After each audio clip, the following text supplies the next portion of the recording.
revolvida. Então correu e foi ter com Simão Pedro e com outro discípulo a quem Jesus amava, ou seja, João, o apóstolo do amor. E disse-lhes: tiraram do sepulcro o Senhor, e não sabemos onde o puseram. Saiu, pois, Pedro e o outro discípulo, e foram ao sepulcro. Ambos corriam juntos, mas o outro discípulo correu mais depressa do que Pedro, e chegou primeiro ao sepulcro. E abaixando-se, viu os lençóis de linho, todavia não entrou. Então Simão Pedro, seguindo, chegou e vendo no sepulcro, lendo novamente. Então Simão Pedro seguiu, chegou e entrou no sepulcro. Ele também viu os lençóis, e o lenço que estivera sobre a cabeça de Jesus, e que não estava com os lençóis, mas deixado no lugar à parte. Então entrou também o outro discípulo, que chegara primeiro ao sepulcro, e viu e creu. O próprio escritor está falando da sua experiência pessoal, pois ainda não tinham compreendido a Escritura, que era necessário ressuscitar ele dentre os mortos. E voltaram os discípulos outra vez para casa. Amém? Vamos orar mais uma vez? Eu quero que você abaixe a sua cabeça, encurve o seu coração, e nós vamos adorar aquele que vive e reina para sempre, aquele que pagou um alto preço pelos nossos pecados. Ó Deus, obrigado por ter enviado o seu Filho unigênito a esse mundo. Ó Jesus, obrigado porque voluntariamente tu derramaste o teu sangue para nos remir, para nos redimir, para nos justificar, para nos reconciliar com o Pai. Obrigado, Deus, porque Jesus, ele não ficou na tumba, ele não ficou na sepultura. Ao terceiro dia, ele ressuscitou dos mortos, segundo as tuas Escrituras, segundo a tua palavra. Nós cremos que a tua palavra é verdadeira, e nós nos lançamos nessa certeza. Nós cremos que Jesus Cristo ressuscitou dos mortos. Aleluia. Com o nosso coração, nós cremos que Jesus Cristo ressuscitou dos mortos. E com os nossos lábios, nós confessamos que Jesus Cristo é o Senhor, para a glória de Deus Pai. Oh Deus, obrigado, no nome de Jesus. Amém. Assentem-se, queridos. Não, eu vou procurar ser breve o possível, tá bom? Glória a Deus. Amados, nós estamos vivendo em uma época no qual há muitas igrejas, grandes igrejas, pequenas igrejas, não tenho nada contra, mas às vezes se tornam pequenas empresas, é mesmo? Pequenas empresas ou algumas grandes empresas, pequenas empresas, grandes negócios, grandes empresas, grandes negócios também. E nós podemos ver que nós vivemos uma época no qual as pessoas, elas são atraídas, assim, não por esse Jesus ressurreto, não por esse Jesus que vive e reina para sempre, mas, assim, com uma propaganda. E as pessoas, não estou aqui fazendo acusação, elas são atraídas para alguns movimentos, assim, pensando na resposta para a seguinte pergunta: o que eu ganho para seguir a Jesus? O que eu ganho para seguir a Jesus? E alguns oferecem, e há produtos, há diversos produtos, para satisfazer todos os gostos, ou a muitos gostos. E infelizmente, nós podemos ver que há muitas pessoas que vão a igrejas à procura de prosperidade, que vão à igreja à procura de curas físicas, libertação, procuram igrejas querendo ser abençoadas. E para que isso aconteça, vocês sabem que nós, líderes, os pastores, nós somos bons em fazermos planejamentos, em desenvolvermos estratégias, somos estrategistas. Planejamento estratégico não é o problema para nós, mas eu sempre tive dificuldade, não vejo a igreja como um negócio, nunca vi, graças a Deus.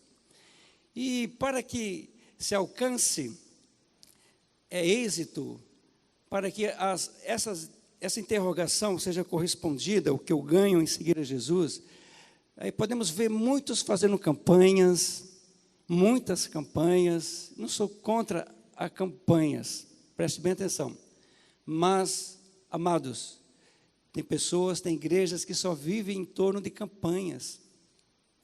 Infelizmente, não sei hoje, mas no passado, a gente ligava a televisão e começava a ouvir um determinado pregador, e ele passava 10 minutos, 20 minutos,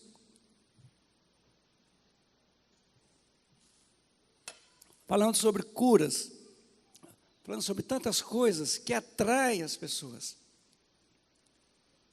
Prosperidade atrai as pessoas querem ser prósperas. O brasileiro, uma boa parte dos brasileiros estão endividados. E pouco se fala sobre Jesus. Pouco se fala sobre aquele que venceu a morte.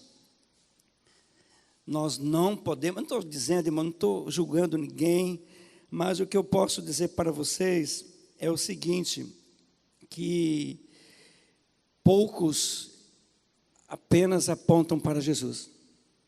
Poucos têm o propósito de engrandecer aquele que vive e reina para sempre. Eu sei que há bênçãos de Deus para todos nós que servimos ao Senhor. Mas as bênçãos, elas acontecem, não é porque eu estou buscando, é porque Deus, Ele é o abençoador.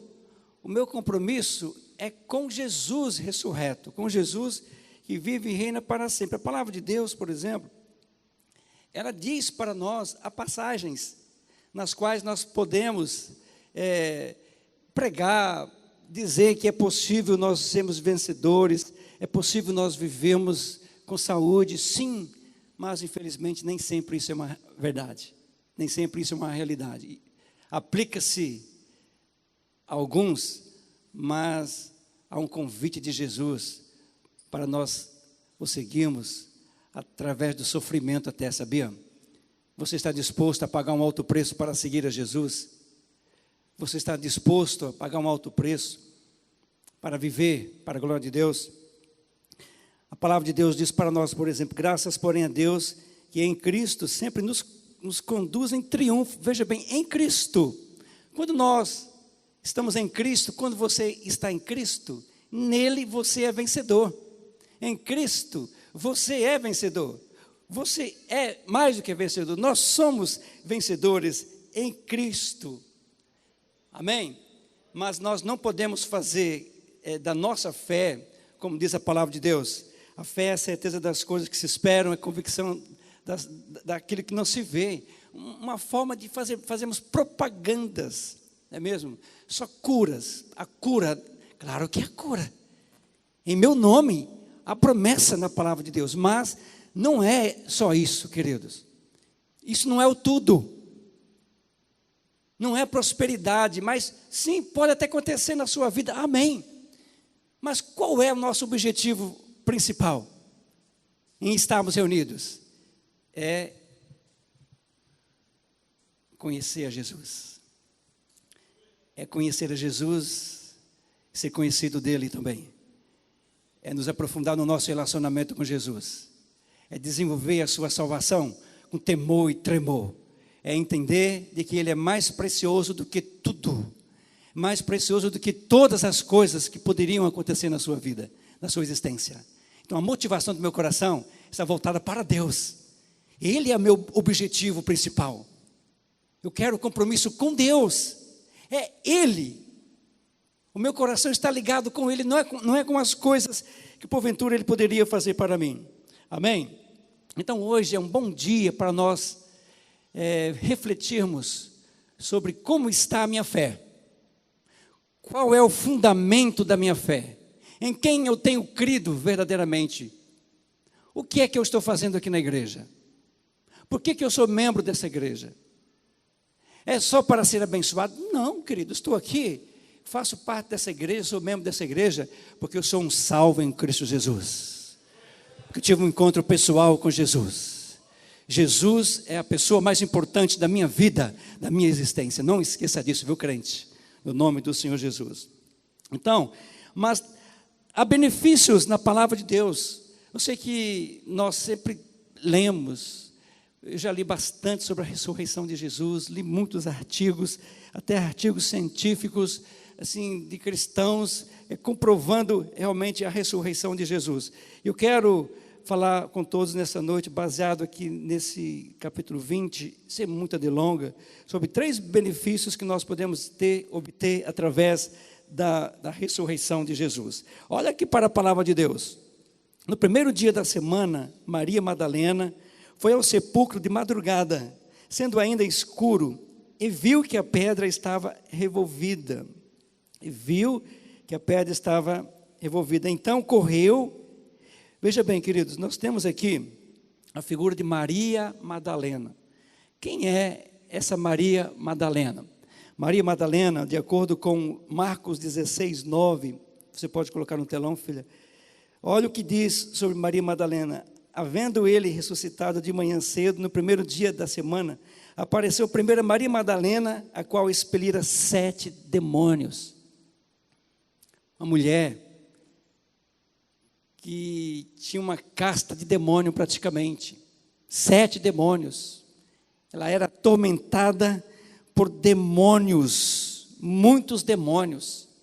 Meu Deus do céu. Então essa mulher, ela começou a seguir a Jesus depois que ela foi liberta, depois que ela teve um encontro pessoal com Jesus. Depois que ela teve um encontro pessoal com Jesus. E nós podemos ver que em praticamente todos os milagres que Jesus realizava, ele sempre oferecia salvação. Ele sempre falava da salvação. Ele sempre falava daquilo, do seu propósito pelo qual ele veio a esse mundo. Porque o Filho do Homem veio buscar e salvar o que se havia perdido. Amém? Então Maria Madalena, ela era uma mulher que colocou muita expectativa em torno de Jesus. Em torno de Jesus, pensando que ele seria o Messias, o libertador. E esta mulher, ela tinha vivido uma vida de tristeza, uma vida assim, de muitos lamentos. Esta mulher, ela vivia sem esperança, até ter um encontro pessoal com Jesus. Essa mulher, ela foi encontrada por Jesus, e ela foi liberta dos seus opressores.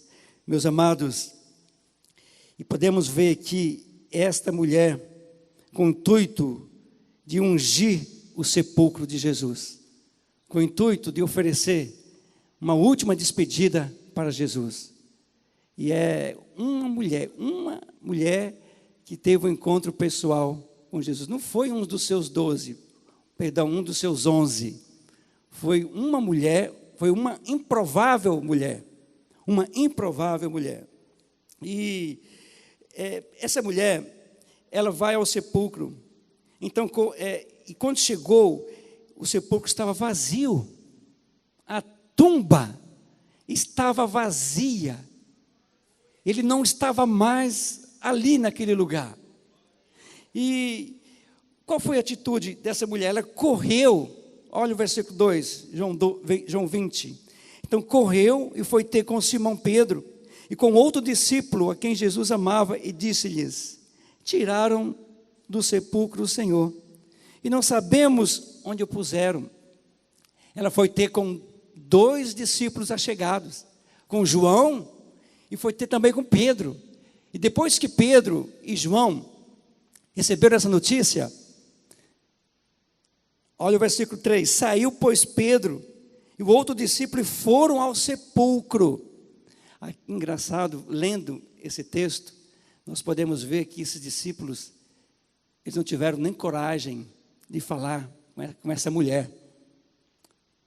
Eles não tiveram nem coragem de falar com Maria Madalena, a mulher cheia de demônios. Saiu, pois, Pedro e o outro discípulo e foram ao sepulcro. Ambos corriam juntos, mas o outro discípulo correu mais depressa do que Pedro e chegou primeiro ao sepulcro. Alguns falam o seguinte, que João, ele era bem mais jovem. Ele era um adolescente, por isso ele tinha mais vigor físico. E ele teve o prazer de ser a segunda pessoa que viu a tumba vazia. Os nossos jovens, nossos adolescentes, depois de uma apresentação tão boa, tão bonita, tão linda como essa, vocês podem fazer com excelência, sabia? Vocês podem fazer tão bem o que vocês fizeram hoje. A exemplo de João, ele correu primeiro, cheio de energia. Jovens, sois fortes, porque tendes vencido o maligno. Como é bom ver jovens, adolescentes, crianças, juniores, envolvidas com o Cristo ressurreto, com Jesus Cristo. Como é bom ver adolescentes curiosos em conhecer a Jesus, chorando na presença de Deus, tendo um encontro pessoal com o Cristo ressurreto. Então João, como um jovem, ele chegou primeiro, versículo 5, e abaixando-se, ele se abaixou e viu, viu os lençóis de linho, todavia não entrou. Os jovens realmente, eles vão até uma distância, não é mesmo? Talvez a inexperiência, por isso que nós precisamos de pessoas, de conselheiros, assim, que estejam com os jovens, com os adolescentes. Então Simão Pedro, versículo 6, então Simão Pedro, seguindo-o, chegou e entrou no sepulcro.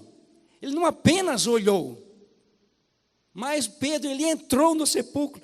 Ele também viu os lençóis, mas Pedro viu de perto, e o lenço que estivera sobre a cabeça de Jesus, e que não estava com os lençóis, mas deixado no lugar à parte.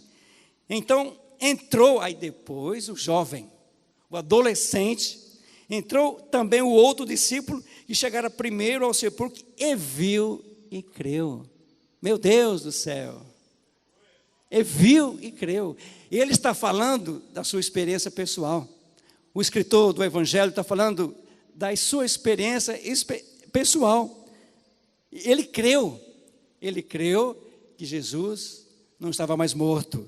Versículo 9, pois ainda não tinham compreendido a Escritura, que era necessário ressuscitar ele dentre os mortos.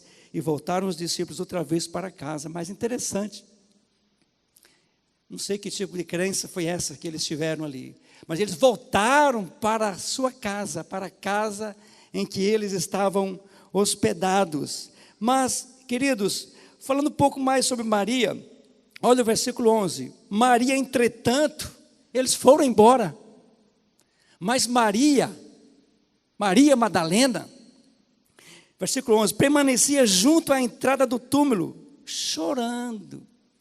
Aquela mulher tinha muitas lágrimas para derramar. Os sentimentos de Maria em relação àquela grande perda foi algo imensurável. Enquanto chorava, abaixou-se e olhou para dentro do túmulo. Versículo 12. E viu 2 anjos vestidos de branco. Primeiramente, ela viu 2 anjos. Essa graça foi dada não aos 2 discípulos, não a João, e também não foi dado a Pedro, mas foi dada a uma mulher que era discriminada. E viu 2 anjos vestidos de branco sentados onde o corpo de Jesus fora posto, um à cabeceira e outro aos pés. Então eles lhes perguntaram, os anjos lhe perguntaram: mulher, por que choras? Por que você está triste, mulher? Ela lhes respondeu: porque levaram o meu Senhor e não sei onde o puseram. Levaram o meu Senhor e eu não sei onde o puseram. Versículo 14. Então, tendo dito isto, voltou-se para trás e viu Jesus em pé, mas não reconheceu que era Jesus. É interessante que Maria, ela foi liberta por Jesus. Maria foi liberta por Jesus. Maria, ela sabia quem era Jesus. Mas o que é que Maria tinha na sua mente? Seja bem-vinda, minha querida. O que é que Maria tinha na sua mente? Ele está na tumba. Ele está morto. Eu estou triste. Eu estou sem esperança. Eu não tenho expectativa de vidas. O que vai acontecer da minha vida? Será que aqueles demônios vão voltar?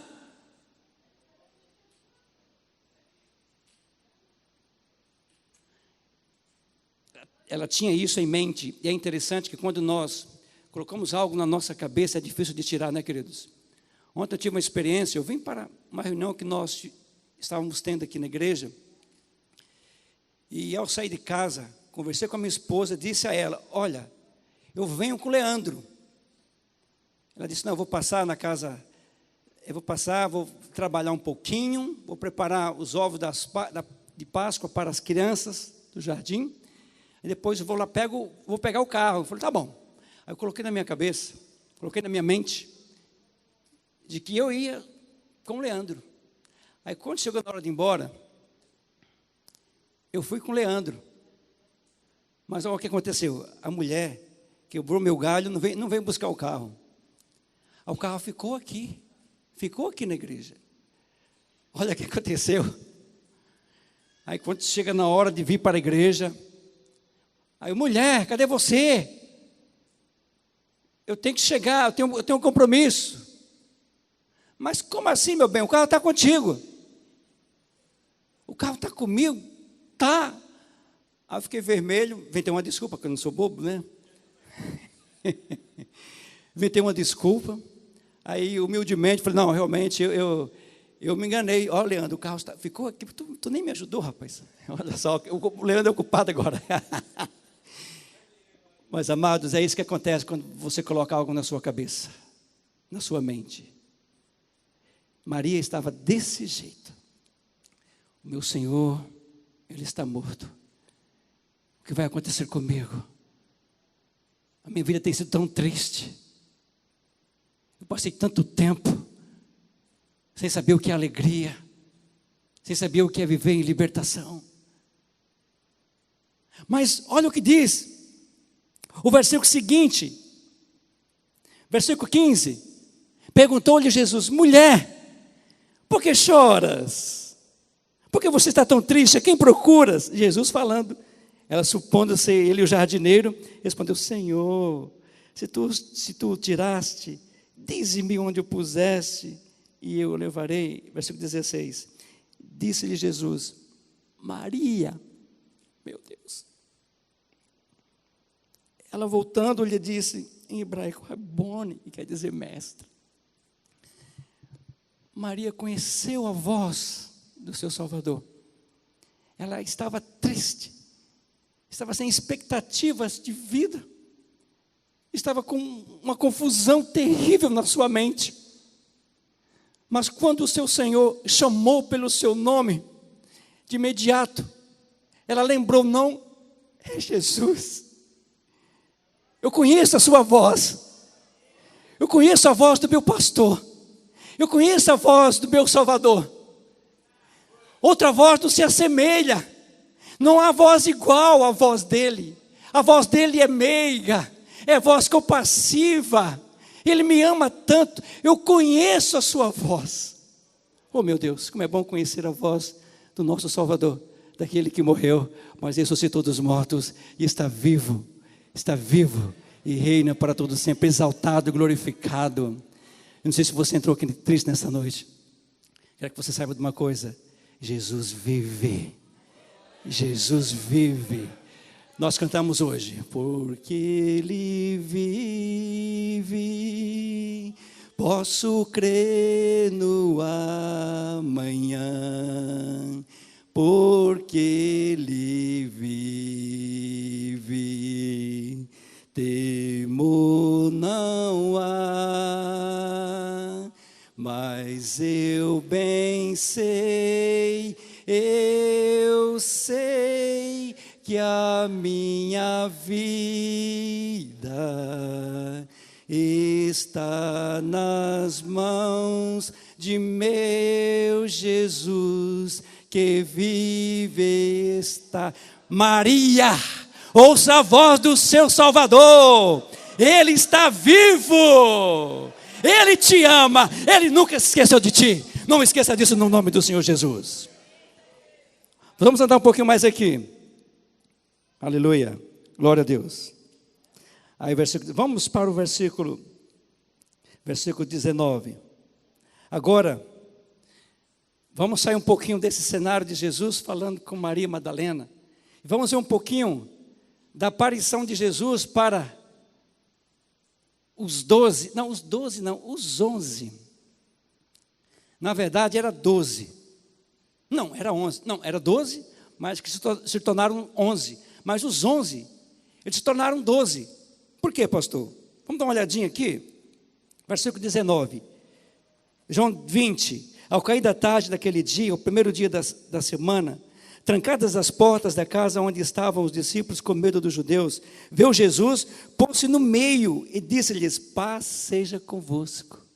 Meus amados, no mesmo dia, na sequência das aparições de Jesus, é a segunda vez que ele aparece, depois da sua ressurreição. Olha como estavam os discípulos ao cair da tarde daquele dia, o primeiro dia da semana, no domingo, trancadas as portas da casa. Eles estavam com as portas trancadas, onde estavam os discípulos com medo. Qual era a terceira pessoa? Uma pessoa invisível por nome de medo. Eles estavam em 11, mas tinham um 12º com eles, o medo. Inclusive tinha 2 deles, João e Pedro, que já tinham ido na tumba, já tinham visto o mestre, já tinham visto a tumba vazia, pelo menos. Não viram o mestre, mas viram a tumba vazia. Mas o medo estava imperando. Eles estavam cegos espiritualmente. Eles não discerniam os tempos, os acontecimentos. Aí Jesus chega e diz: paz seja convosco. Você viu Maria Madalena com medo, cheio de incertezas. Agora nós temos um grupo de 11 pessoas, trancadas, amedrontadas, sem expectativas de vida. Eles andaram 3 anos e meio, quase 4 anos com Jesus, mais de 3 anos. Jesus falou diversas vezes sobre a sua paixão, sobre a sua ressurreição, mas estavam trancados.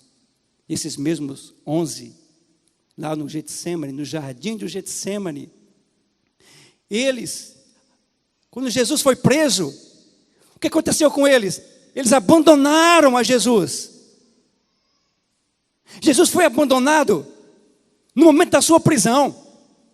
E no julgamento de Jesus, cadê os discípulos? Eles não estavam presentes. Tinha um por nome de Pedro, que negou Jesus por 3 vezes. A palavra de Deus diz também que enquanto ele estava sendo crucificado, podemos deduzir que João estava ali. Medo. Como está a sua vida? Você entrou aqui com medo? Você está com medo do quê? Medo da morte? Medo de enfrentar a vida? Você está angustiado? Estás aflito? Estás enfermo? Sem esperança? Paz seja convosco. É Jesus quem diz nessa noite para você. Ele está vivo, Ele não está morto. Creia nisso no nome do Senhor Jesus. Pois se você não crê, crendo, isso será um divisor de águas na sua existência. Ele vive, Jesus vive. Ele viveu 40 dias entre os homens. E por diversas vezes ele demonstrou que ele tinha ressuscitado dos mortos. Ele apareceu por 10 vezes. Na última vez ele apareceu para um grupo de 500 pessoas. E Paulo diz que apareceu para ele também como abortivo. Paulo teve essa revelação da ressurreição de Jesus. O que fazer da vida sem Jesus?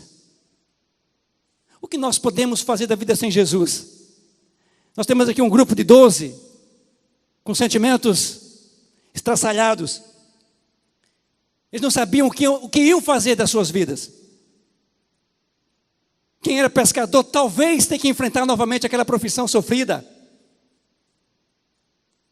Mas eles também estavam entendendo o seguinte: como nós vamos nos comportar perante os nossos familiares, nossos amigos? Nós somos judeus galileus. Eles vão nos prender, vão nos perseguir. Medo.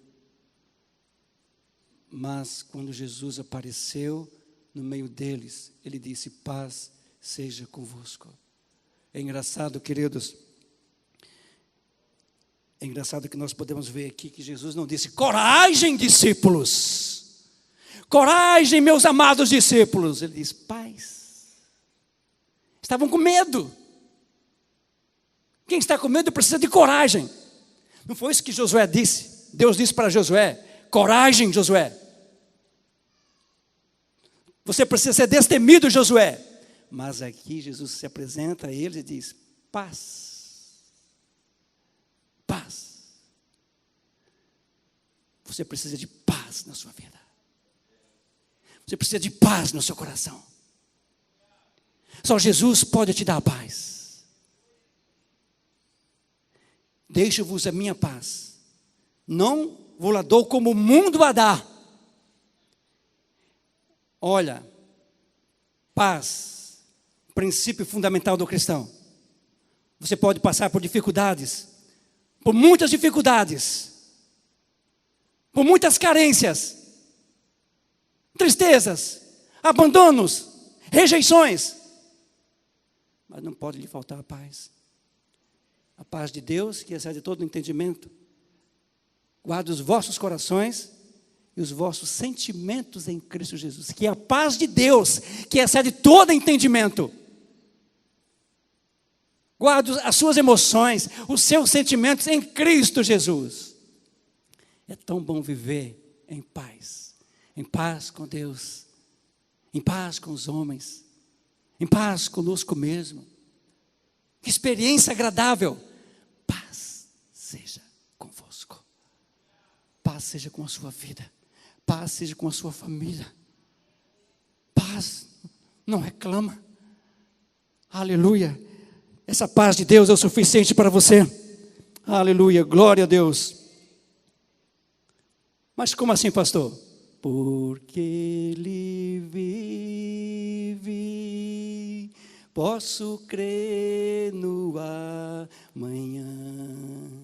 Porque Ele vive, temor não há. Mas eu bem sei, eu sei que a minha vida está nas mãos do meu Jesus, que vive está. Diga assim: Ele vive, o meu Senhor vive, eu não preciso temer o dia de amanhã. Vamos viver um dia de cada vez. Agora, uma última. Olha o que diz a palavra de Deus para nós. Aleluia. Mas vamos continuar ainda aqui, versículo 20. E dizendo isso, lhes mostrou, para os 11, lhes mostrou as mãos e ao lado. Alegraram-se, portanto, os discípulos ao verem o Senhor. Ali estavam os 11? Não, estávamos 10, só 10. Só tinha 10. Eu falei 11 agora, mas só era 10.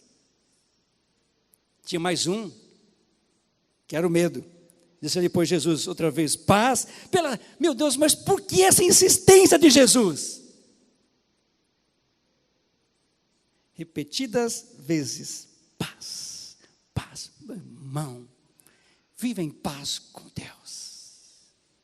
Viva em paz com o seu Deus. Sabe qual a melhor coisa que tem? É você acordar de madrugada e você encurvar o seu coração e falar, Pai, obrigado porque Tu me ama, Deus. Jesus, Tu estás vivo. Tu estás vivo. Espírito Santo, obrigado por cuidar de mim. Algo tão simples, mas faz uma diferença tão grande. Meu Deus do céu. Agora, amados, continuando aqui no versículo 21, disse-lhes, pois, Jesus outra vez, paz seja convosco, assim como o Pai me enviou, eu também vos envio. E havendo dito isto, soprou sobre eles o Espírito Santo.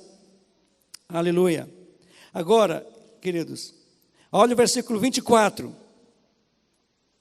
Ora, Tomé, um dos 12, chamado Dídimo, não estava com eles quando veio Jesus. Ou seja, Tomé não estava com os 10. Era o 11º. Ele não estava com os 10. Mas, porque alguns dizem que Tomé, provavelmente, ele fosse discípulo dos saduceus. Vocês sabem quem eram os saduceus? Os saduceus, eles não criam em espírito, eles não criam em anjo, e eles também não criam na ressurreição. Cristo morto, Jesus na tumba, seria algo natural para Tomé. Mas por que eu vou ficar temendo? Acabou tudo, acabou, já era. Ele não estava presente na primeira reunião. É isso que acontece quando você deixa a sua congregação. Você deixa de ser abençoado. Você perde bênçãos de Deus. Bênção de ter um encontro pessoal com Cristo vivo. Assim como nós estamos tendo já há vários minutos. Sabe, amados, continuando aqui. Disse-lhes então, versículo 24, 25, disse-lhes então os outros discípulos, vimos o Senhor. Mas ele respondeu, se eu não vi na sua mão, se eu não vi nas suas mãos o sinal dos cravos, e ele não puser o dedo, e não puser a mão ao seu lado, de modo algum acreditarei. Lá estava o testemunho daquela mulher, Maria Madalena, de outras mulheres também, dos 2 discípulos no caminho de Emaús, testemunho dos 10 que presenciaram a Jesus Cristo, que receberam uma paz toda especial. Não acredito. Só acredito se eu ver. Não quero saber, não adianta querer contar, não adianta a sua alegria, Maria Madalena. Eu não acredito mesmo. Mas ele teve coragem de ir no domingo seguinte, 8 dias depois da ressurreição de Jesus.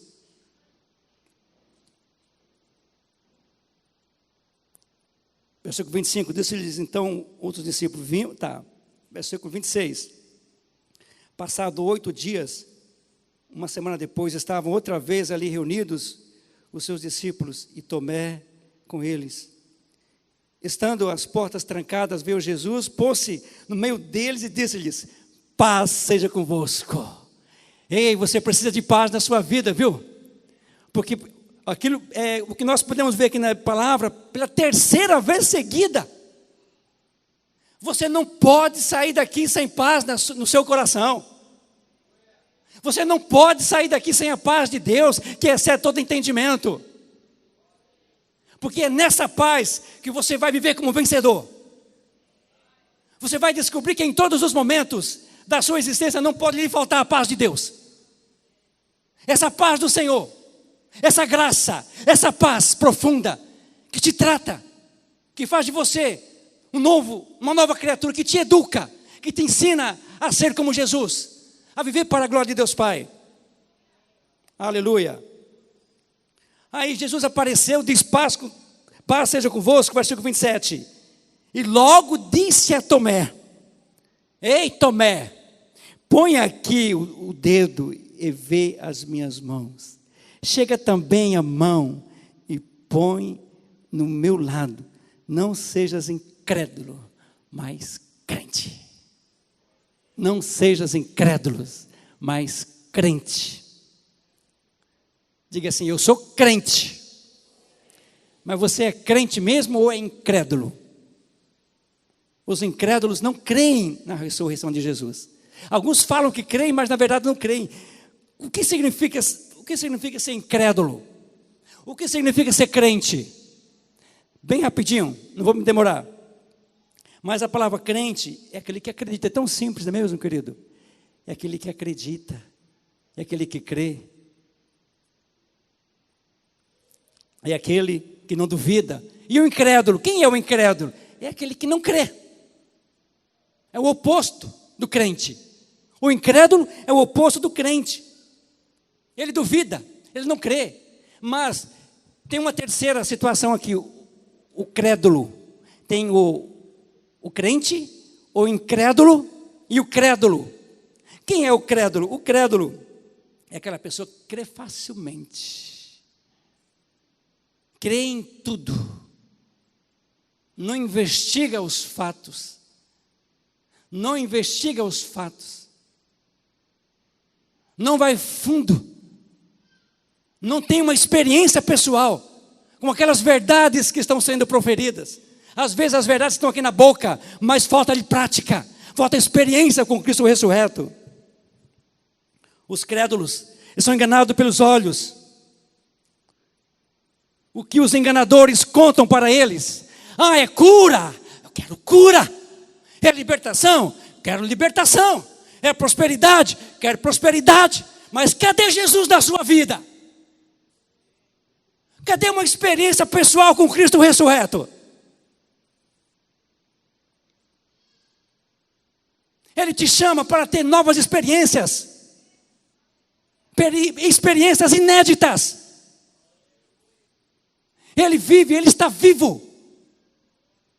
Ele não está na tumba. O seu Senhor vive e reina para todo sempre. Creia nisso. É por isso que Paulo diz lá em Romanos capítulo 9: se com a tua boca confessares a Jesus Cristo como Senhor, e em teu coração creres que Deus o ressuscitou dos mortos, serás salvo. Creia de todo o teu coração que Jesus Cristo ressuscitou dos mortos. Não sejas incrédulos. Não ande atrás de vento de qualquer doutrina. Meu Deus do céu. É revelação? Estou junto, estou dentro. É profecia? Estou dentro. É prosperidade? Estou dentro.